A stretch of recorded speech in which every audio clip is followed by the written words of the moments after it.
This is Elisa Rubrall. I'm here with Jason Michels and Corey Lawrence at the Corson Waterfowl Museum in Harkers Island. This interview is about ideas they have for the museum on exhibit development and their relationship to the sound. Today's date is July 26th, 2000, and this is my tape number 72600 ML.1. Okay, so I'll set this down here. The cross shape. So could we start with when and where you were born and how long your family's been living on Corson? My name's David Corey Lawrence. I was born in Morehead City, but I still like to say that I'm born and raised here on the island. I wasn't born here, but I was raised here on the island in September of 1970. So I've been here for almost 30 years now. Did I answer all the questions? Who my parents are? yeah, a little bit about how long your family's been here. My family has been here since actually my grandfather was born and raised over in Diamond City. And after the storm of 1899, pretty much when everyone else left over there, he left over here, or left over there to come over here. And the house that he built here on the island is the house that my parents still live in today. And so we've been here, or our family goes back since the early 1900s. Okay, my name is Jason Hancock Michael. I was born September 22nd, 76, Morehead City Hospital, Carthagena. As Corey said, if anybody asks where you born or born and raised, I always say on the island. My family is a lot like Corey's family on my mother's side. The Hancock is my middle name, that's my mother's maiden name, and they came from Diamond City as well, and just rich in like the fishing tradition and the boat building industry, not so much as, or a few are into decoys, but more like my immediate family was like fishermen. We lived on the island 23 years and loved every minute of it. I don't really know what else to say about the history. My last name Michael's daddy was an implant, so you won't hear that name too often on the island. But the Hancocks, there's a few of us around here, but they did originate from Diamond City, or the Banks that we call them, and it was my great-great-grandfather knocked the blocks out of the old lighthouse and that was tore down to build a new one. So there's a lot of tradition around here. So you actually worked on that lighthouse? He was actually Billy Hancock. He was supposed to be the fastest man Fastest man around. in the world, I reckon. That's what the crowd said anyway.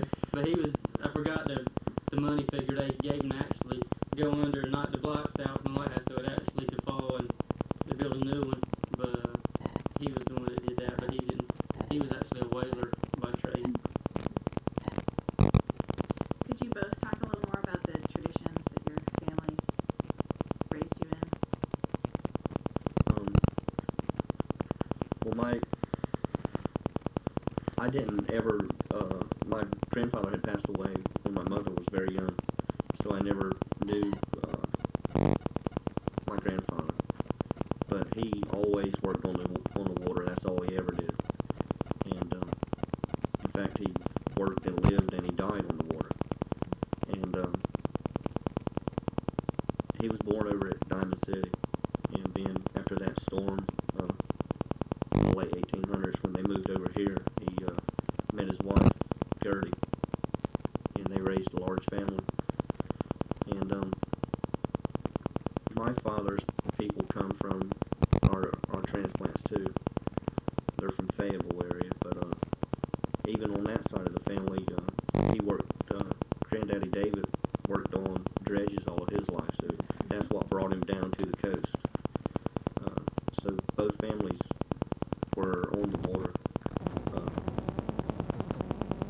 But I take more pride in my mother's side because they were born and raised around here. And just one story that comes to mind is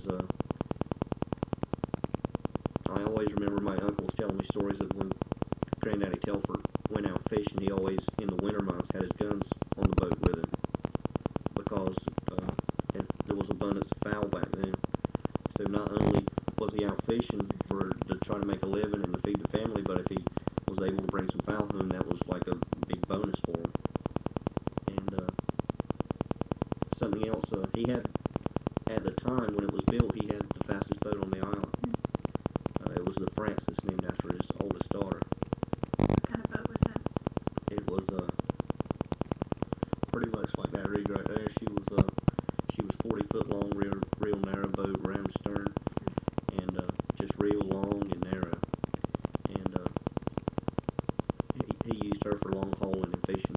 And this is the boat you're pointing to, is the one that's Yeah, the model boat up there. the model It's boat. pretty much identical to her. But anyway, Brady Lewis was a real famous boat builder, and he's known for doing the flare bow boat. Well, anyway, Granddaddy Telford went to him to see about getting a new boat built because he was the one. If you want a boat built around here, he was the man to see. And Brady said, well, do you want the boat fast or do you want to be able to work out of her? Granddaddy Telford said, well, make her fast and I'll work out of her the best I can. And but anyway, he ended up passing away over at Cape Lookout. They caught a large school of mullets, and he just got real excited and fell right in the net with a fish there, and they pulled him aboard the back of the boat and brought him home. And that the day before they had caught some mackerel, and Grandma Gertie had asked him that morning when he was leaving what he wanted when he got home, and he said, well, fix me up so many mackerel home, and that's what I want. And when they pulled up to the dock and the news come, she was in the kitchen frying them because she knew it was about time for him to be home. But that's on my mother's side. On my father's side, What year did that happen? boy, in the some early 40s, I'm not sure exactly when. And he was right off the gun mounts over at the Cape, is where that happened. Well, anyway, on my father's side, he was on a dredge down here, and that's how he met his wife. That was over in Otway. But from my father's side, I learned to love the hunting part and the decoys and in that aspect of living near the water and being on the water. So I guess my mother's side taught me to love the boats and the fishing and enjoy the water. And from my father's side, he taught me to love and respect what we do have here. And just brought me up in the tradition of out hunting and the decoys and carving and all that part of it.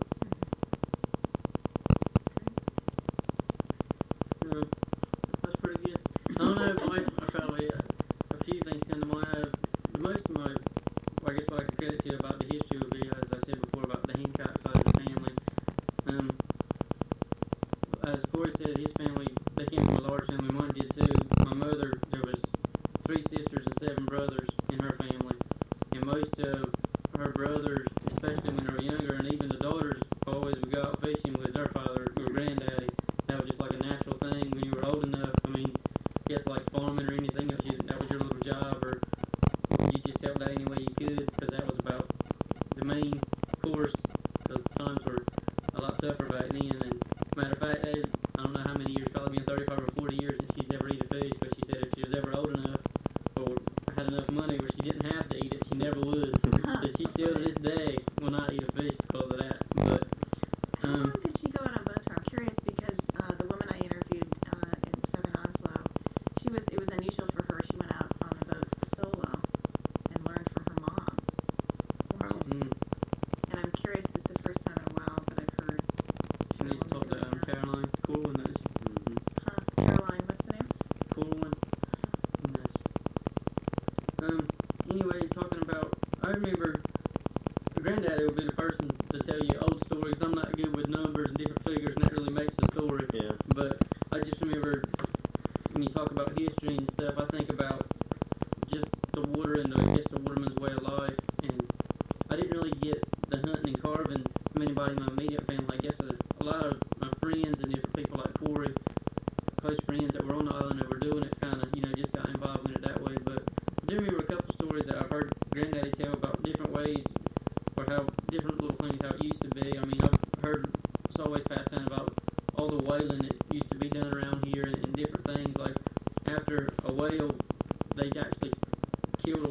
gas or whatever.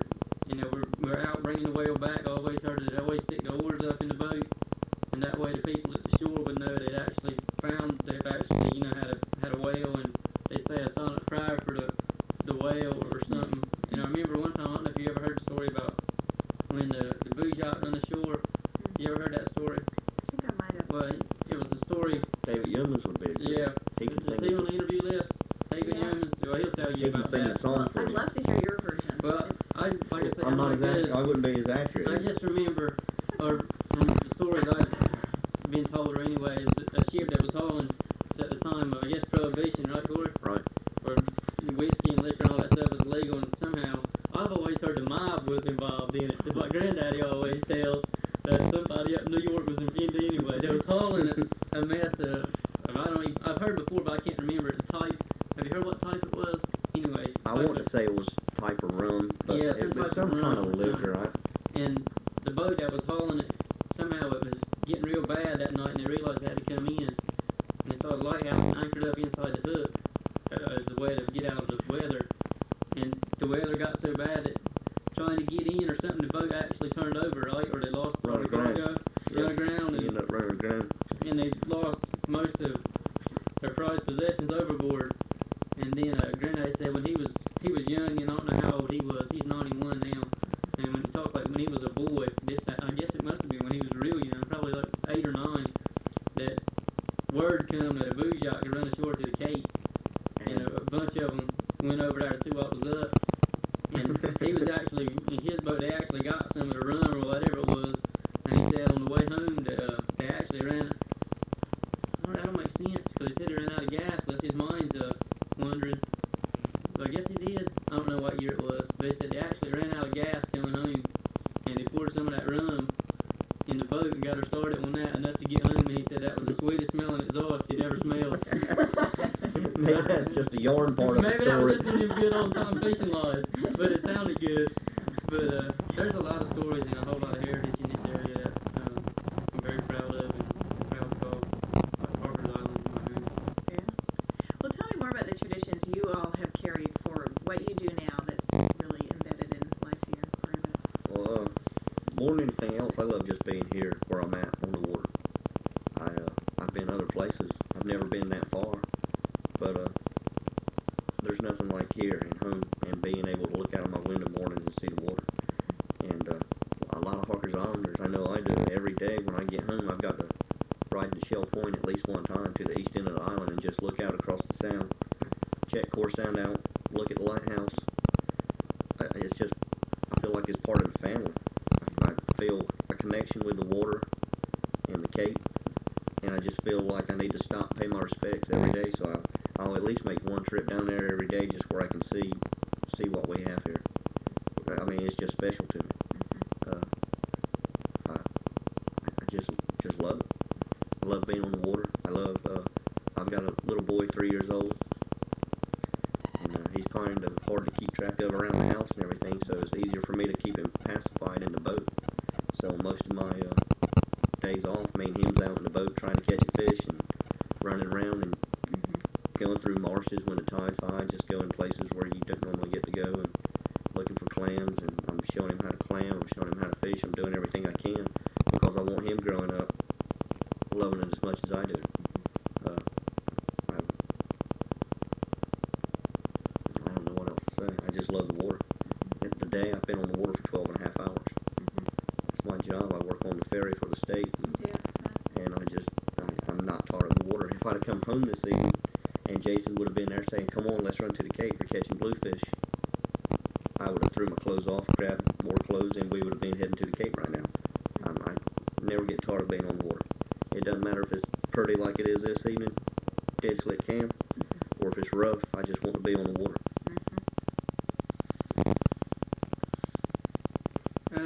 Yeah, it's basic. I mean, a lot of the stuff Corey tells you, I just want to say amen to because it's about the same thing. I mean, the island, I feel very fortunate to have grown up on the island. And I think even in my lifetime, all the changes I've seen and all the people trying to get over here and how land's going through the roof and the prices of land and all the developments and everything being made. Yeah, it's hard. But I, like he was talking about going to Shell Point point every day. Just like yesterday at work, matter of fact, he's probably an older Jim. He's probably early 60s. Billy Gilligan. He started working back where I do as a contractor, and we were talking about some 2 or 3 different things. And he said, "Yeah," he said, "this evening, or talking about something that happened yesterday. He's talking about somebody he visited that was sick. One of our friends that's pretty sick with cancer. He said, "Yes," I went and visited Jerry. Then after that, I made that Shell Point run."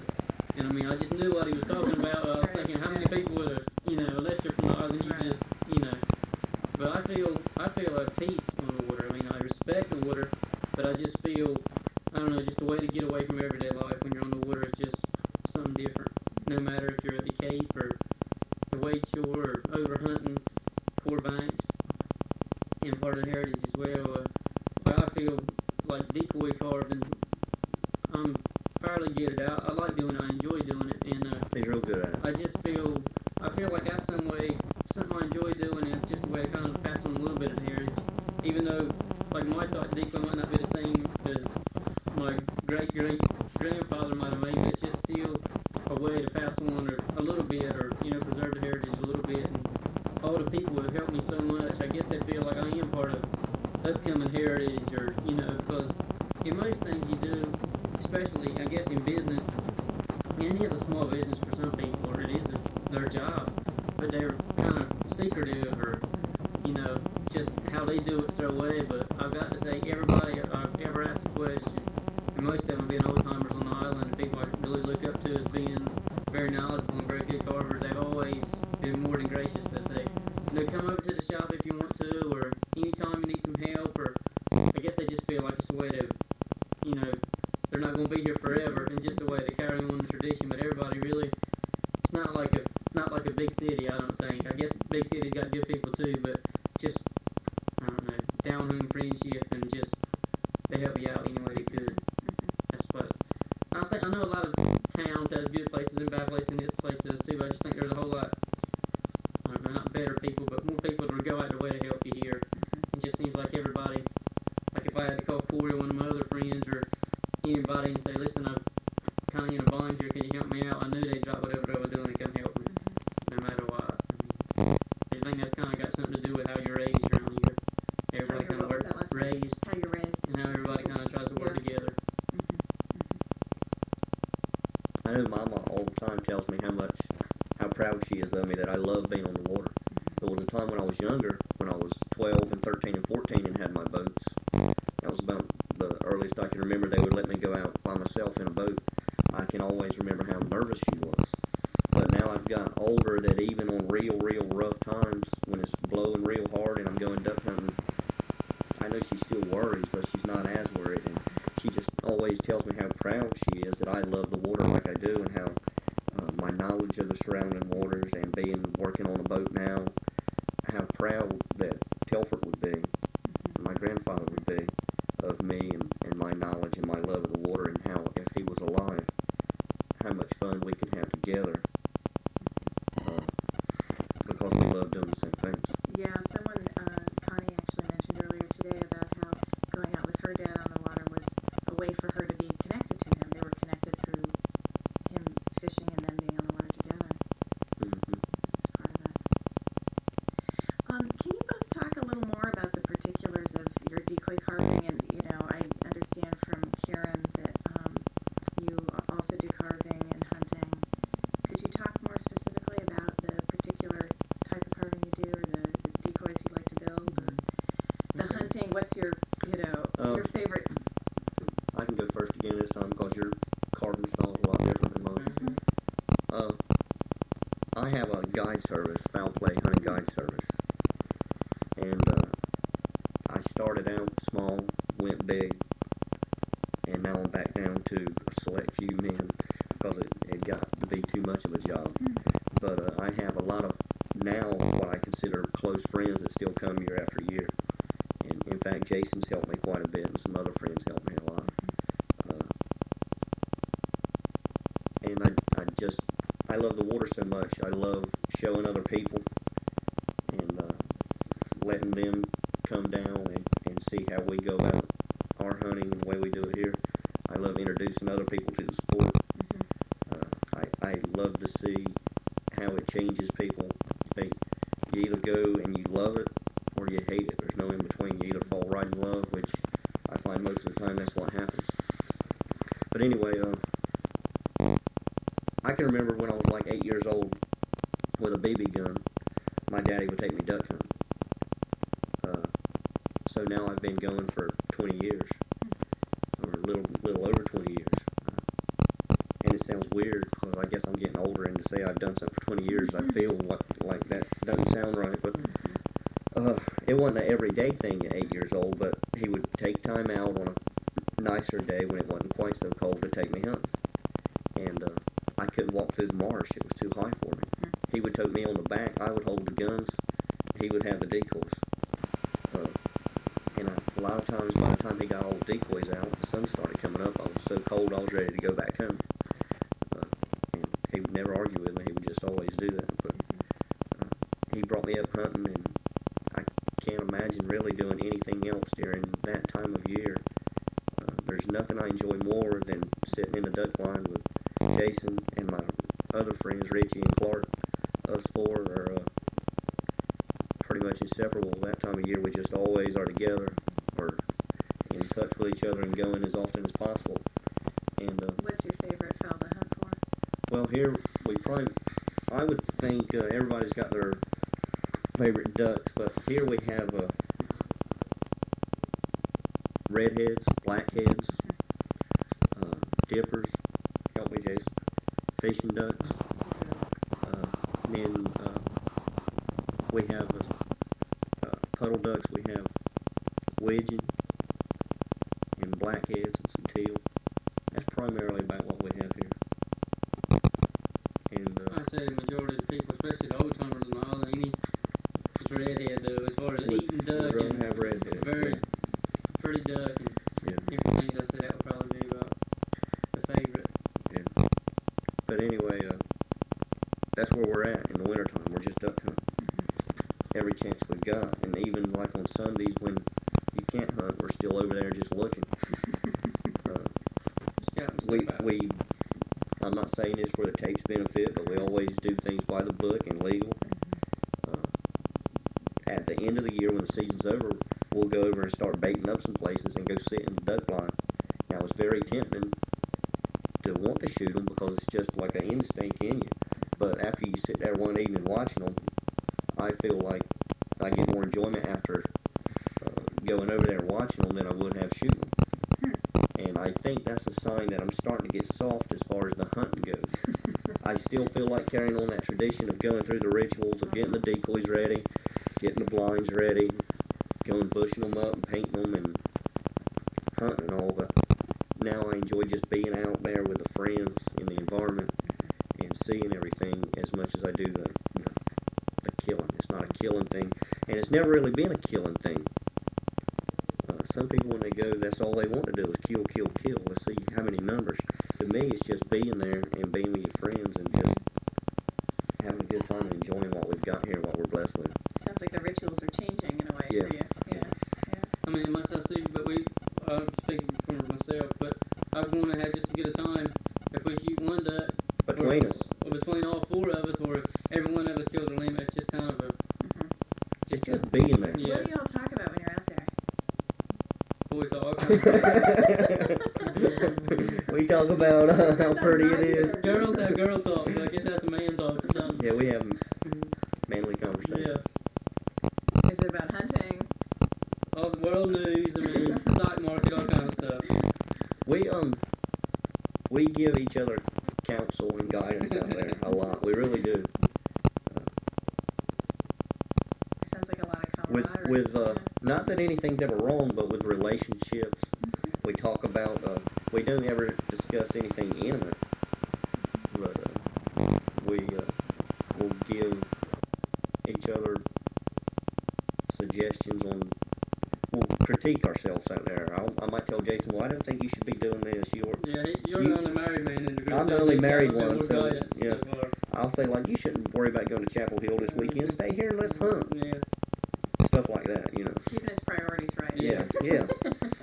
Mind you. And, I don't know, other things I guess I shouldn't say what we talk about. We tell a lot of jokes. A lot of our time is spent talking about past hunts. Previous hunt, yeah, So sure. kind Do you of remember that stories. time that we were over here How just about cold? a certain raft of pintails will fly over, and we'll see them, and we'll say, "Where's some pintails? How about that?" We don't see them that often.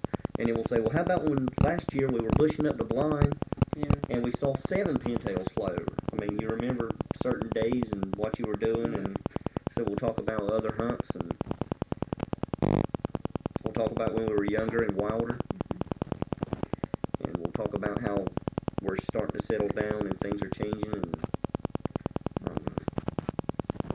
It's one thing actually that someone said earlier was how storytelling is a really unique aspect of life on Corsound. we, Downey's community. like the song goes, that Sammy Kershaw country song, there's 3 things we don't really discuss too much, is politics, religion, and women, or her, is how the song goes. We try not to talk about women too much, but we do, and religion and politics we stay away from.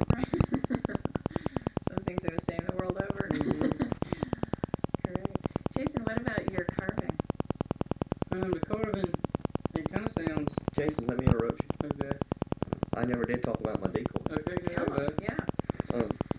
Well, the reason I was talking about Daddy bringing me and taking me and everything is he, I don't know if it was he didn't have the money or just that he was old school, where he was still used to going hunting with wooden decoys instead of buying.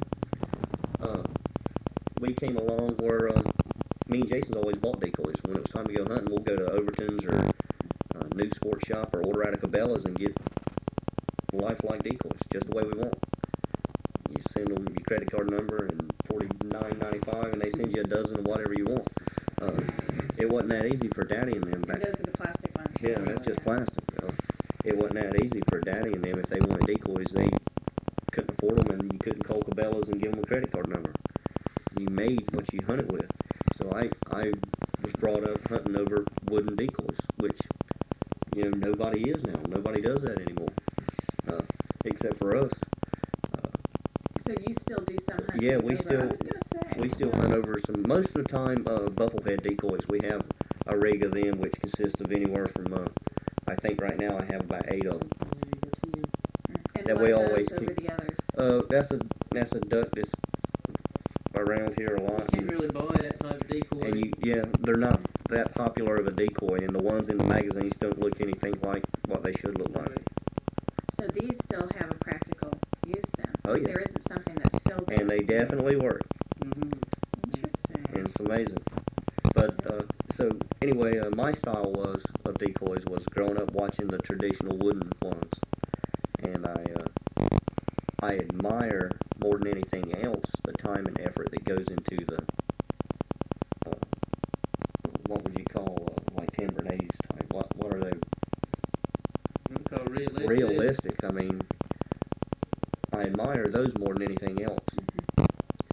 But what means more to me is an old traditional decoy. Why does it mean more to you?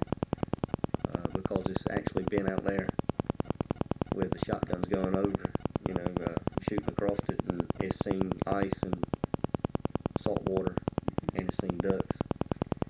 So if you took one of mine and Daddy's early old fishing duck decoys, or a little dipper decoy that we worked on together, and whatever won at the Worlds last year, you say, take your pick which one you want, which one you gonna keep. I'd have to keep the one that me and Daddy hunted over together, because it just means more to me.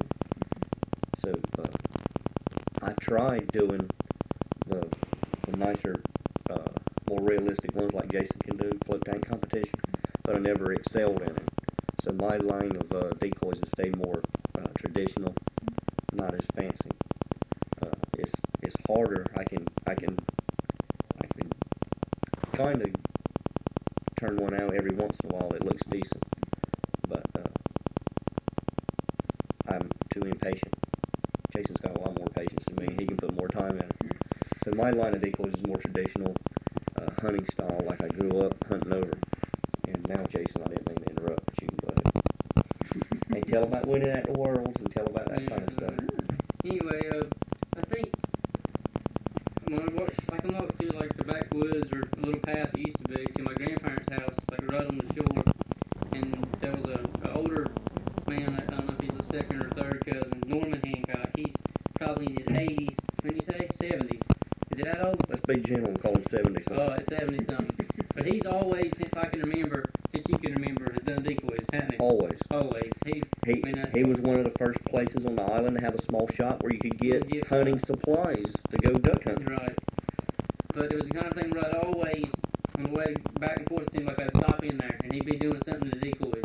And he'd always, I think he called me Skipper. I think he still does sometimes. Say, Skipper. He calls young people that sometimes. He says, Decoys. yeah, you ought to start making some decoys. D-A-C-O-Y-S. And he said, I've got everything you need right here. Yeah. He says, I'll help you out. And, it's just one of those kind of things you take for granted. So finally, I don't know, it's probably 15. I stopped in there one day, I was like, I believe I can do that. It's just something to try. And he gave me something to take home. And I didn't have all the high-tech tools at that time I thought were high-tech that he had. But I kind of did what I had to at home. And I'll never forget the first decoy I made, a small one. And now when I look at it, it was probably about the ugliest thing anybody could ever create. But when I finished that was the prettiest thing ever been to me. Proud of it. And all the people I brought it to were like, yeah, man, that's good. Yeah. Like, yeah, you're doing good here. I mean, it told me little things that I could do different, But I just got started there, and like what Corey was saying about hunting, it really is the kind of thing, you either love it or you just went and think, nah, that's not for me. Because it really is, it's kind of addictive when you get started in it. You'll finish something and then you'll say, even after I finish it, I'll say, well, I could have done this a little bit better next time. And you're always constantly trying to improve on your processes. But, Is that Karen? I think that most of the carving I do, most of it is not actually done with a knife and stuff. I use a knife a lot on the head and different aspects of the head and everything, but I come along with the new generation, I guess, the power tool generation. I still use some, knives, but I don't, hatchets and everything scare me too much. I don't want to be using them that much, but I use mostly power tools and like a Dremel or sanders and different things like that. But it's one of those type things, the more you do it, the better you get at it. And actually, this past year I hadn't done that much, but I'm getting ready to start cutting some stuff out for this year's show in December already and taking a few orders. But it's the kind of thing where just the more you do it, the better you get at it. I mean, I guess that's how it should be in most things in life. But I guess mine would be categorized not really as a decorative slick, but maybe I don't know what you want to call it, a smoothie or something. It's Decorative smoothie. Yeah, it's more or less, it's slick. I don't do all the feather detail, but I spend a pretty good amount of time painting it, and that's where it really makes a big difference in, like, most of the contests and even people's eye. Like, the best person in the world could carve a decoy, and I could paint it and ruin it, and it wouldn't be worth any good. But if I could carve one halfway decent, and the best painter in the world could paint it, and It looks that like would be it. I feel like that's the hardest thing for me is painting. Where some people like Corey's father, David Lawrence, is an excellent painter. That probably comes real easy to him. But I think carving, I'm a firm believer most anybody could do that. If you sat down and put your mind to it, with enough time, you could do that. But painting, I feel like it's totally different. It's one of the kind of things you just got to work at it and work at it. And there's always somebody better, it seems like. No matter how good what you do is at home, or before I go to a contest, if I finish something at home, and I'll even have a picture of a real bird, and sometimes I've got a few birds that are taxidermy mounted birds. I'll say, now that's the prettiest. I mean, ain't no way nothing could be any better than that. But then when you get there, I guess you're man enough or human enough to know his is better than mine. Especially once they hit the water. Yeah, once they go into an actual contest where they put them in this thing like a huge bathtub upside down, and they got to self-right yourself like actual hunting decoys do. But right then is when, and they've got to, it takes a pretty good, a couple of hours on every decoy that I do for a contest. That'll spend in the water just floating and trying to get it, so don't list one way or the other, and make sure it turns over. And that's a big part of it too. But the decoy, the competition is very large. I mean, it's almost worldwide. I mean, it's all over America. I'm all the time getting little newsletters from this little International World Carvers Association I'm a member of, saying there's a show this weekend in Missouri, and there's one in California and in Georgia. I mean, that is really catching on a lot of places. But I think Core Sound is very rich, and you see like the auctions around, even auctions up north, they'll highlight some of the early Core sound carvings and work. core sound, kind of sets it off saying it's quality work. And I feel like that's something to be very proud of around here. And where Corey was talking about how we can appreciate an older decoy more, I feel I can too, because when they fix those decoys, they didn't fix them to put on the mantle and look pretty. They fixed those to work, and in some cases that was going to be their meal for their family that night. They went hunting that evening, and they didn't have any power tools like I have. They had a hatchet or the best Piece thing of they glass. could to shape that, you know. And I think that's you're more appreciative of stuff like that, because you know they had to work harder for it. Can you tell me more about the materials that you use and how those are connected to the environment and natural resources of the sound? Well, primarily I use a type of wood called Tupelo gum, and I'd say a large majority of the carvers around here, some of the old timers, some of them might use Cedar or juniper or yeah. something still. That's more, that carves better with a knife or with a hatchet each time. But I use Tupelo, and I'd say, I don't know, 95% of the people around here use Tupelo gum. Let me interject something right here. Okay. You were talking about carving being addictive or whatever. Daddy and Jonathan Willis always joked around saying that it was the dust from Tupelo was as bad as cocaine. It was so addictive. Mm-hmm. And once you get carving and you're breathing that dust, it makes you. Yeah. So anyway, I'm sorry. Yeah. Go ahead. I'd like to come back at some point to your father because I know he's The significant. Tupelo, you can buy it. Most of the time I get it at shows, or there's certain people around surrounding communities that sell it. But it's primarily the stump of the Tupelo gum tree because it's softer wood and there's hardly any grain in it. And, And tell me the advantage of having hardly any grain. well, hardly any grain. That way when you sand it, you don't have to worry about the grain raising, and especially if you're going to use it to put it in the water. Like, after I finish the decoy, if it's a good quality piece of wood, I'll put a couple coats of sealer on it and then sand it. You put a couple more coats of sealer on it because I don't want the grain to raise. Or if you had a piece of wood with a whole lot of grain that wasn't as high quality and didn't take as much time sealing it, once you put it in the water, the grain's going to raise, and it's trouble from there because then you got to sand it down and repaint it all over again. It's really The difference in a Tupelo too would be almost like I'm trying to think of a grainy wood, but like a pine. If you took a 2x4 and tried to cut it out and make it smooth, it's going to be lumpy. right. Whereas Tupelo is almost like a bar of soap. The grain is so fine in it. You can cut any way across it, and it takes very little to get it sand. Even though we say it's very little, it's still a lot of time in it. Yeah. But it takes a lot less time than It's working not, with it's cedar not or as something soft like as that. like a balsa wood, but it's a step up from that. Yeah. But that's as far as and the lightness of it is very essential as well as when you go into like a contest, you don't want your decoy setting too low in the water, and there's a lot of people can tell, and the more you do it, the more you handle the wood, you can tell if it's a good quality piece of wood, the way it feels, the way it's shaped. I mean, the way if there is any grain, the way it's running. There's a whole lot of aspects of that and I've seen the price of Tupelo. It That's sounds what I like was somebody getting at. old, but that's going up a whole lot. I guess supply and demand and different things.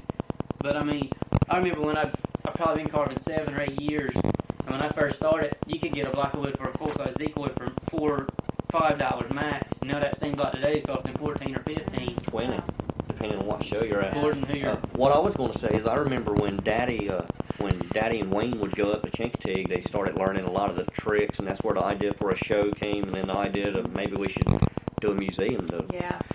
But anyway, they learned what woods were being used. They were primarily using like juniper and whatever they could find around here.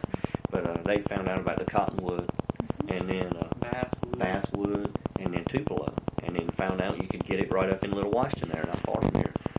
And they stopped and checked about it. And I remember at first Cliff didn't really know what to charge for it when he was approached about would you sell some for carving. He was using the higher up part of the tree to make bread bowls out of. Because the higher you go, the harder the wood gets in the tree. Yeah. The lower you go, it's not spongy, but the softer it is. Well, anyway, he didn't know. He felt guilty. That was his scrap that he was selling to get the decoys carved out of. The part that he wasn't able to use is what we wanted. Well, anyway, I remember like Daddy and Wayne would go up there in Wayne's truck Get truckloads. and get a truckload, as much as they could put on the truck for like $20 and $30, and load the truck. So the gas to get there cost more than the truckload of, not the truckload, but the gas was just as much as their share of the truckload of wood. And they would come home, and I remember there was times where they'd come here and it would go like hotcakes. Everybody that was carving was like amazed with it and wanted it, so they would share it and give it away. And I remember Daddy would call and say, "Cliff, we need some more wood." And he was like, "Well, can you bring me a bag of oysters?" A little bartering there. Yeah, just a barter. So they would take him some oysters. If he asked for a bushel, they took 2 bushels, and he'd stack it even higher in the truck. He didn't even know what to charge. Felt like he was robbing us for selling it. And now, if you go to get a block just big enough to get a full-size duck out of, it's at least $15. Mm-hmm.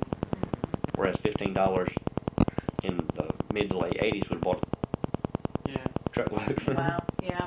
You mentioned hunting with your dad. Could you talk briefly, and then we'll switch to talking more about the sound in the museum, but I wanted to ask about the impact of his work with the Guild on your tradition and your sense of history and culture. Knowing that I was going to have to talk to you, I was thinking back on some things that's happened that's brought us to here today. I remember my cousin, he's my second cousin, Daddy's first cousin, Pete Rose, was working on the water on a scallop boat in Chincoteague. This is the short version of what brought me to here, where I'm at right now. Well, Pete was up in Chincoteague, where famous carvers come from, like Cigar Daisy and others, where they were having decoy competitions. They had float tanks and exhibits. They were having them every Thanksgiving and every Easter. Well, Pete would come home every once in a while. He would see Daddy's work. This is early '80s. He would see Daddy's work, and he would kind of, as easy as he could, critique it and say, "Well, that's pretty good, David. That's all right." Which now, looking back on it, was square. Everything was just square. But for the time, it was good. But he would always add, "If you really want to see some good, nice decoy carving, you need to come up here and check out what we've got going on in Chincoteague," which is up in northeast Virginia. And so I remember the first time we went up there was me and my mother and father and sister went and stayed with him a few days over Thanksgiving and went to that show. We were so excited, couldn't believe it. Because from what we were seeing local carvers around here carve, and that was the difference of day and night. They took pride earlier in the competition part where we were still carving just to throw it overboard. So we get home. I remember Daddy and Wayne got together some kind of way, and we talked Wayne into going up for that Easter. Couldn't get enough of it, wanted to go right back. So when Easter rolled around, me and Daddy and Wayne went up there and saw it, and just was overwhelmed. Couldn't believe it. A gym full of people carving, where around here there was just a handful at the time. Well, by and by, Daddy and Wayne started saying, "Well, who else is carving that we know of still right here on the island today now? Who's still carving?" And there was Grant Solder, Norman Hancock, James Solder, Gregory Lupton,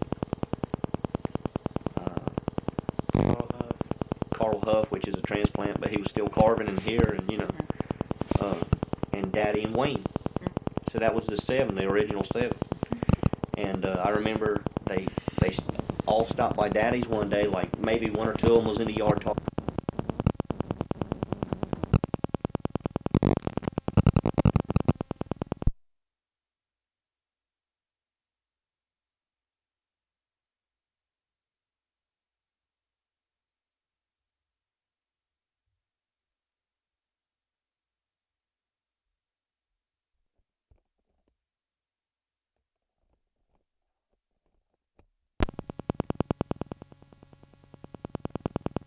Carving and getting together, and it ended up being the majority of them was there, and they said, "Well, let's meet like the Waynes." I don't remember the exact name, but let's meet the Wayne's house this week or next week, and let's talk things over. Maybe we could do a show or something.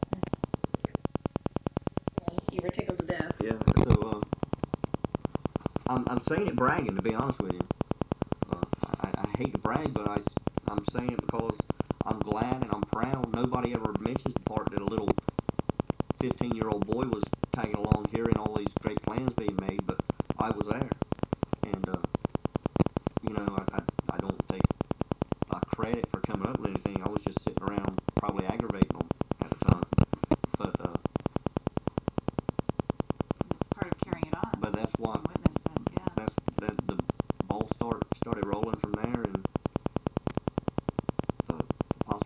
show being done came to pass, and then from the show to this is really catching on to we need a place to showcase this, and now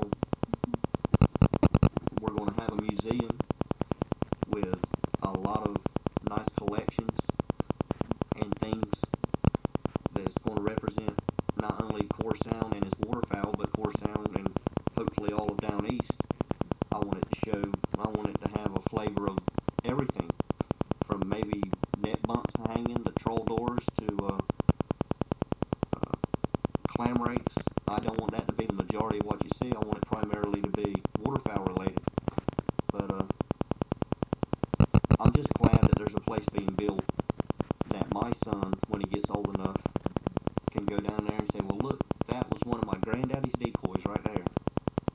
And there's Uncle Jason's decoy right there. Look at that. That's one that he did. And I'm just glad that a place is being built where years and years and years and years from now, people not only from here, but people from all over can come and see how proud we are of what we have here today and what's surrounding us right now. Can you both say a little something about what is unique? Oh boy, look at that sunset. Wow, that's pretty unique. What is unique about your community that you think the museum should be showcasing? I don't know, there's a whole lot when you say Core Sound, I think of Down East.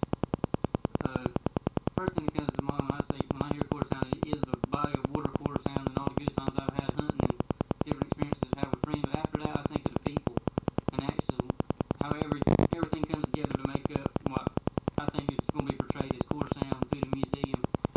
And I think Corey touched on a little bit. I would love to see wall-to-wall decoys down there, but I know what interests me is not what interests the average person off the street that's going to come into the museum, or even a lot of the local people here. I think it should be some of the exhibits. Is that what you want me to speak up a little bit? Or I'm sure probably about everything that's already lined up to go. As far as people like the boat building aspect, the net making, the crab pot making, the watermen from down east, the people that run gods, or people used to run ferries down here, people run the mail boats. I think there's a whole lot of, I guess what you call everyday people here that it's not really that normal to a lot of other people that's from away from here. I think it should have like a central theme that it helps when you go somewhere if you're comfortable.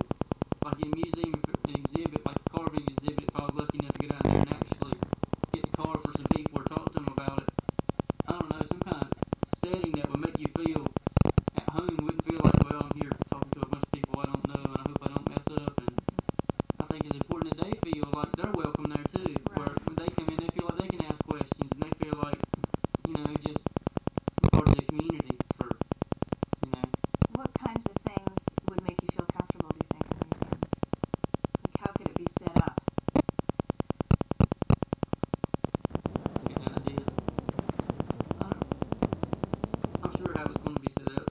I mean, how everything's already lined up. I mean, Well, or I guess what things would make you feel like that place is home, that museum has a sense of home to you? I guess surrounded by things you love and really think a lot of, decoys or other people that you really admire, or their works, or just different things, model boats or large boats, different things that really make up the community. And I think the museum, in my opinion, should be a place where it represents Down East, meaning Core Sound, because Core Sound is Down East, it's the original Down East. When I'm saying Down East, I don't mean New Bern this way or Raleigh this way. I mean North River Bridge this way. Is Down East, and it's Core Sound, and it's home to us, and it's something that we should all be proud of.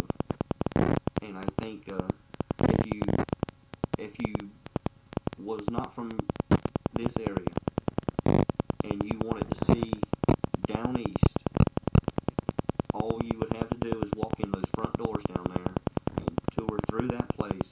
And if you didn't go anywhere else, or if you were blindfolded all the way there and all the way out of here, that when you went in there, you would see what Down East is. I'd like to see, again, waterfowl museum. So primarily decoy and hunting related items, artifacts even maybe from what they started out using around here to what they got now. But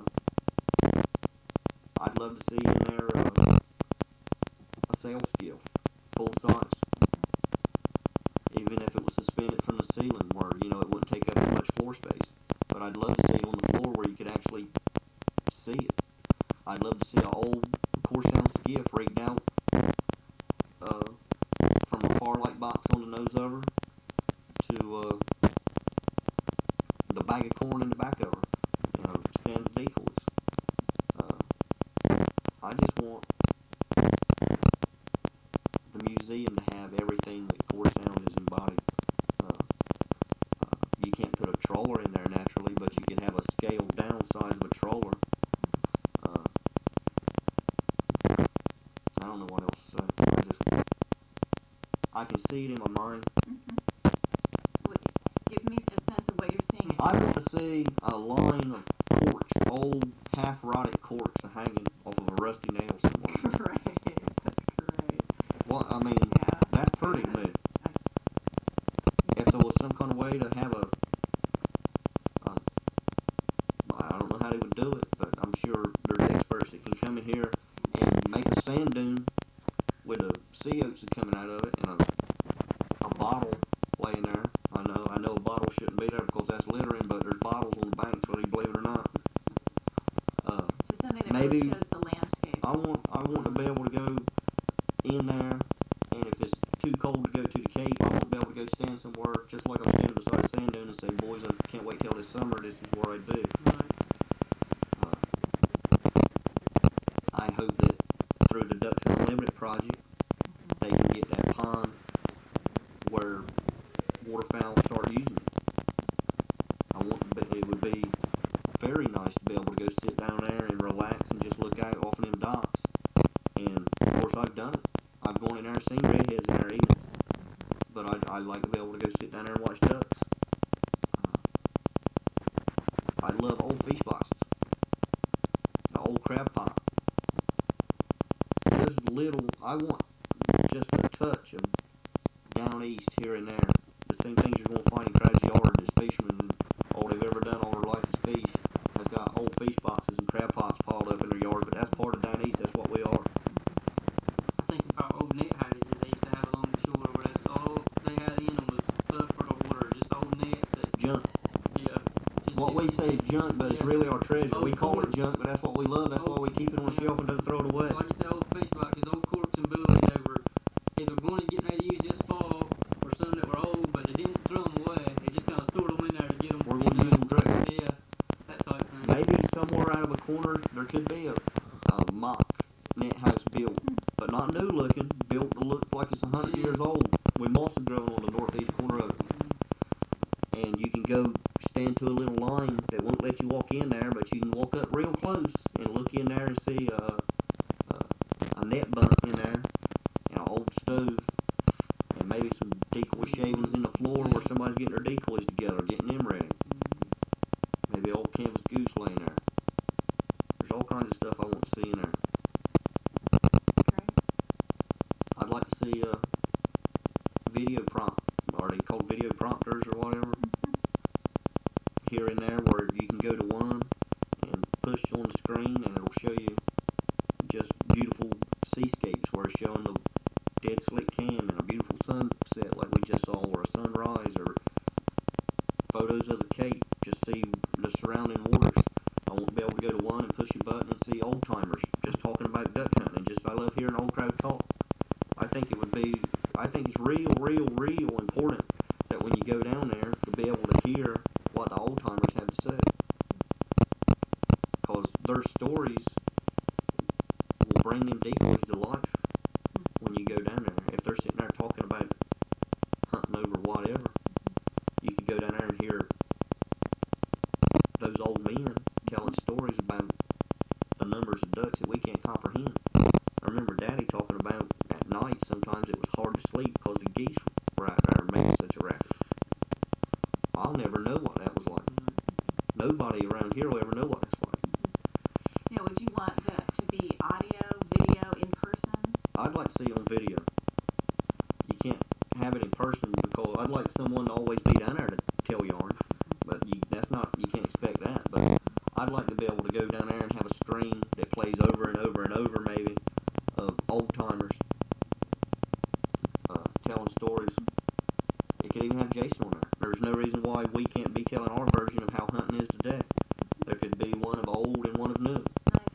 There could be for about $300 or $400, you can rig out a new set of everything you would need to go hunting today. And I'm sure somewhere somebody's got an old pair of boots and an old hunting jacket, and you can show what yesterday hunting was like with an old photograph, and you can show us today. I'm not saying it would have to be us, but it would just be neat to see where it started and what it's going to. Like you were talking about, you spoke of how pictures are, like somebody talking about what it means so much more knowing that they actually used it for something. You know, if you just got decoys up there in a little thing under it saying these decoys were used, so and so, but you got somebody up there saying, I hunted over these decoys and different times he's had with them and different things. Like one example, like was this season I fixed some fish on the grill and a couple people came over and ate them. They were talking about different things and they were like, what type of fish was that you were talking about?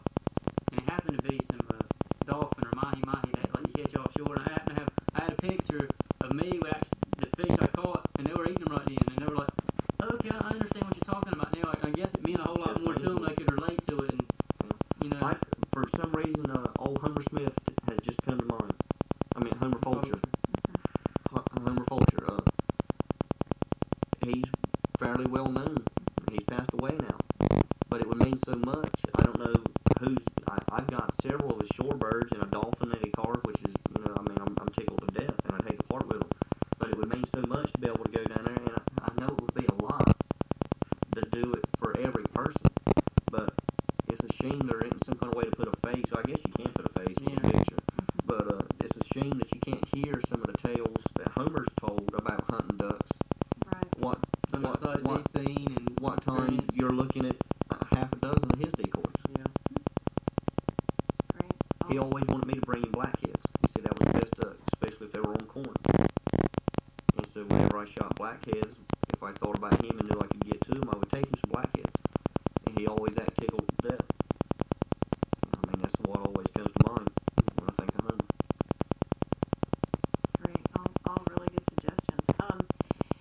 What about what you think the museum could do for the community long term, or what role it could play?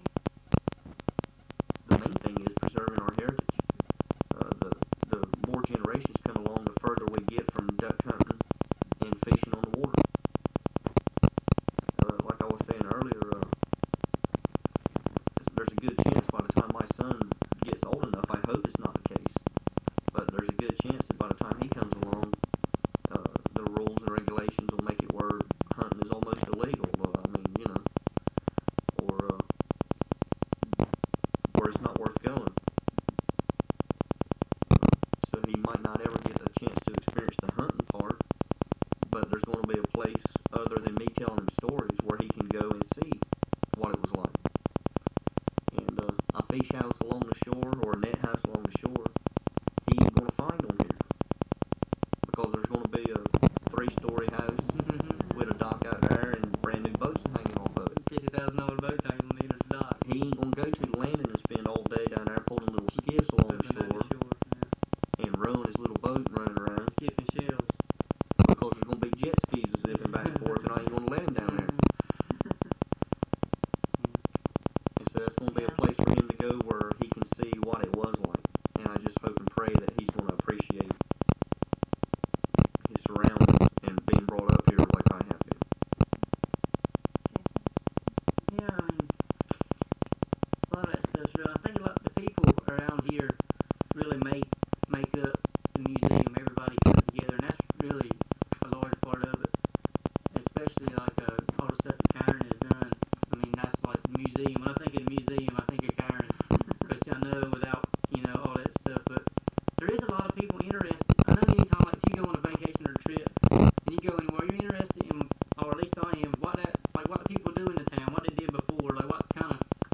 people made their living before, and I think around here really kind of sets us apart from most other places because it's so diverse, but yet so interesting in the things we do. And I can't even remember who told me this one time. I was talking to an older gentleman talking about Harker's Island. He said, "Well, yeah, I wanted to tell you something, son." He said, "I've been ashamed of stuff before in my life." He said, "But one thing I've never been ashamed of is when somebody asked me where I'm from and say Harker's Island."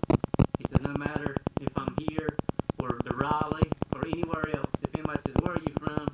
I don't say I'm about 70 miles east of Newbern." He says, "I'm from Harker's Island." He said, "I might backtrack from there." He said, "But I'll tell them I'm from Harker's Island."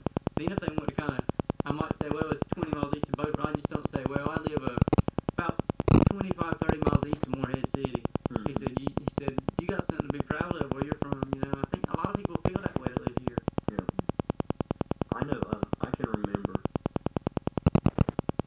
going to Chincoteague to some of them early shows, and I don't want to get into the loon hunting part of it because that's against law and everything. But I remember Baby Jean and all them Chincoteaguers. As soon as we were introduced as being from Harker's Island, they said, "Well, you're the loon eaters." Mm-hmm. We were known as loon eaters, and that's part of our heritage. I mean, we used to hunt and shoot and eat loon. In fact, it still goes on. Not like it used to, but that's just part of tradition too, I guess. It's just doing things that we were raised doing. But I can remember getting back to being the down east. Down east is from North River Bridge to Cedar Island. But I can remember there was a time growing up where people from Beaufort or Morehead or from off, when they called you a down easter, it was like cutting you down, saying you're below us, you're not as good because you're Somebody worse in the water. you're off the water. Yeah. You don't have no money. When they would say you're a down easter, that's what it meant. But now everybody east of Charlotte wants to be called a down easter. Yeah. LaGrange, there's a furniture store, Down East Furniture. But they're not. We're down easters. And I'm not ashamed to be a down easter.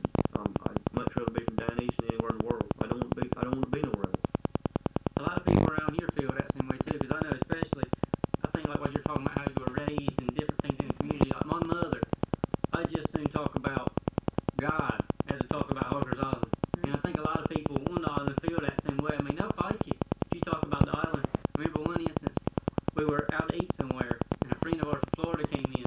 He took us out to eat that night, and we were at a restaurant in Morehead, and we walked in, and we were talking. And he always kind of picks and jokes with the waitress, and she said something. He said, "You have the nicest accent." So where are you from, the island? Like that to that waitress. She said, "Oh my gosh, no." I said, "I just got a sore throat. I hope I don't talk like them people." I looked over there at Mama. I said, "Oh my gosh, Thought she you did were gonna hold Just her want back. to tell her something." Sure enough, she did. I want you to know I was born and raised on Harker's Island. My family's come from the island, and she asked that girl where she was from. She was Newport somewhere. I want you to know I'm glad I'm not from Newport. If you had any sense, I said that. But people on the island really do. I mean, I guess everybody's proud of where they're from, but it just seems like, I don't know, a little bit more just probably because you've had to defend it before, I guess. Like what I was talking about, you say you're from down east of the island. Well, they don't have any money. They work on the water. They're, not as good as us, or, something like that. How do you think the museum could also tell that part of the story? Because that seems important too. Yeah, I think it'll show it in the fact that the waterfowling was not as much a sport as it was to put food on the table in the early days. And that would go right hand in hand with there's not that much money around here. There never has been. I guess it was meaning the sense of pride. That piece of it. I don't know. That's tough. That's a tough one. Getting back a minute ago, this is off of the subject, but when I was talking about other people moving in 3-story houses here, I don't like that. But you can't blame them. I see both sides. I try to see both sides of everything. Yeah. I don't want all these big houses coming in here, building huge beach homes that they come stay in a weekend every 2 or 3 months. I don't want that around here. They're beautiful houses. I love to look at them. It's kind of made the island prettier. But to me, it was just as pretty with a net house on the shore. And when I say I can't blame them, you can't blame anybody. If you live in Raleigh, and it's hustle and bustle and traffic at the yin-yang, and then you come down here and there's 2 or 3 cars on the road, and you can ride around when the wind is down and crickets chirping and nice place it's ever been. And if you don't fall in love with it, and if you come down here and it don't stir some emotions in your soul and make you relax and say, hey, this is the place, then you're cold-hearted or something. I don't know what's wrong with you. So, you got to love it here. And if I lived off and had the money to come down here and buy a place, I would certainly want to be here. So, even though I don't like it, You understand. I understand it. Yeah, you gotta understand. Because where all these big houses are along the shores where I wish I was. It's just, I'll never afford it. But I hope that I don't ever get run off the island. Mom and Daddy's house is still standing, and it's still there, and the property's there, and there's plenty of it. So, as long as I'm able, and hopefully that'll be for a long time, I'll be right here. Yeah, that's the hope. Is there anything more either of you would want to add that you think Karen or the museum exhibit folks should keep in mind? I think we've covered most of Covered it. a lot. Yeah. Yeah. I just think, like I've touched on before a little bit, I know it will be that way, but I just want to feel at home when I'm down there, and I want the people that come in and try to enjoy it to kind of have a sense of, like Corey was talking about different things he wanted in there, to give a sense of the whole core sound, the whole people, everything. Not a decoy, not a net lid, but the people, not as really the things, but the people and kind of what they, how they feel. Which I'm sure it will be that way from what little bit I've heard and seen about it.